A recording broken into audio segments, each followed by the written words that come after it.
আজ সিলেটকে হারাতে পারলে প্লে অফ নিশ্চিত পরছন বরিশালের।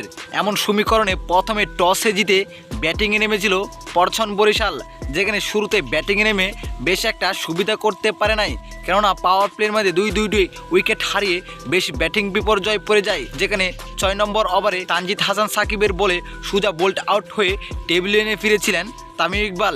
এর আগে একটি এলবিডব্লিউ থেকে বেঁচেছিলেন নিজের রিভিউ নিয়ে তামিম ইকবাল।